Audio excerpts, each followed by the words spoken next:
Ready. Green flag, green.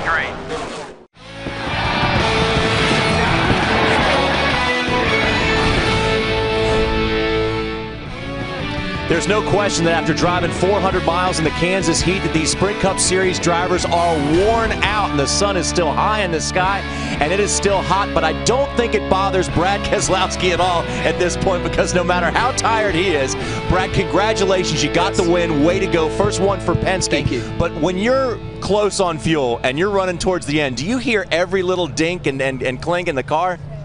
When you know you're leading, you do, but I didn't know I was leading. They didn't tell me I was leading.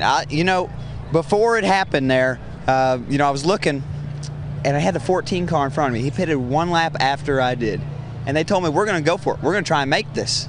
So, I'm seeing the 14 car in front of me going, all right, this is going to be a second place day. If I play my cards right, I can get a second place out of this. And next thing I know, with 2 to go, I look over and the scoreboard here is right in the middle of the track, so you can't see it as a driver. So I did like the whole lean and forward, and we all do that. You know what I'm talking about, Kenny? And kind of like stretch your hands and kind of blink out of your eye like a weirdo. And I caught the scoreboard and I was leading. And my first instance is I wanted to come over to the rail and say, "You son of a, you guys, for not telling me I was leading this race." And before I knew it, another lap had gone by and we made it. We documented incredible skill on your part, so you cannot get away with this. We caught you pushing the clutch in, entering the corners at 180 mile an hour. Who taught you to do that? No. The ignition box was failing. Yep. Every lap, we had ignition box failure, and that's good. We were able to recover from it. Just tough day. Okay, so you're not going to answer who taught you to push in the clutch? We'll see it on Twitter later. It doesn't make any difference. We're going to have to whoop you up. I do go on Twitter and pretty much admit to everything I do. So you just got to follow me on Twitter to get the real answers, guys. Since you're not going to answer me, I ask you this. Answer America. Where did the speed come from? The Penske cars have not been good at all year. Where did the speed come from all of a sudden? About 3 or 4 weeks ago, we had to come to Jesus. And what did he say? Jesus in this instance is Roger Penske. And a lot of instances. And it was one of those, we're going to get this fixed, or you're all going to be out on your you-know-whats. And I love it. I think we all need that from time to time. We all need somebody in our lives to keep us honest. And Roger came in and did what we need him to do. We need him to come in, put his fist down, and say, y'all get your butt and get to work.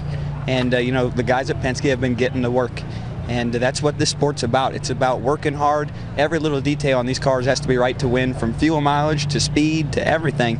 And that's how you win races. Yeah, you got your first win at Talladega, but there's so many people that got one win at Talladega and then never won anything else in their entire career. Oh, believe me, I know. Yeah, I know you know. That's what I'm saying. I go on the NASCAR.com chat blogs and read how, so-and-so won Talladega, Brad will never win again. And you know what? I owe a lot of, my credit and success today from the fuel that I get from the people that go on those chat boards and say, you know what, I believe in Brad. Yeah, cool. He can do this.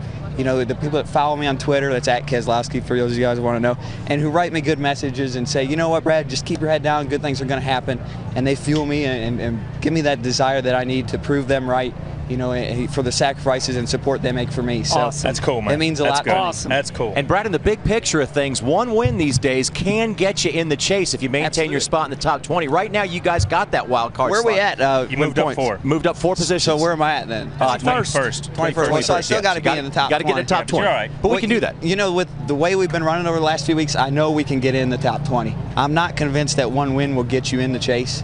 But I am convinced that if you get 2 wins and are in the top 20, you can do it. So, we just got to go out there and win another race. Yeah, exactly. And also, sometimes easier said than done. These things are not easy to win. So when you win one of those, you have to savor it. And, to be honest, John, we've been in position to win, 3 out of the last 5 races. I felt like we had a really good car at Dover, and I messed up on pit road and stalled it. Ran top 10 almost all day. Same thing, Darlington, we were 3rd there. Talladega and them places, crapshoot, and we get wrecked. We didn't run good at Richmond. But you look last week at Charlotte, we're right there. We're 4th on the restart, and the 3 guys beside us run out of gas.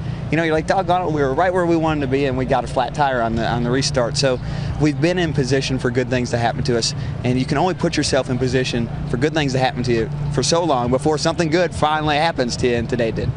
BK, can you sign our checkered flag for us? Heck yeah, man. I hope I get to sign a lot of these. Absolutely. We appreciate it. Congratulations, Brad, on a fantastic victory here. You got one of the Blue Deuce. Way to go. Thank you. Yeah, it's Miller time, man. Yeah, man. And each week here on NASCAR Victory Lane, fueled by Sunoco, one lucky fan will receive a Sunoco checkered flag autographed by the winner of the race. Enter online at speed.com, keyword Sunoco, to win the flag that Brad Keselowski has just signed. You can get that one. Coming up next, Paul Wolf, the crew chief, to see how he got it done for the pit box.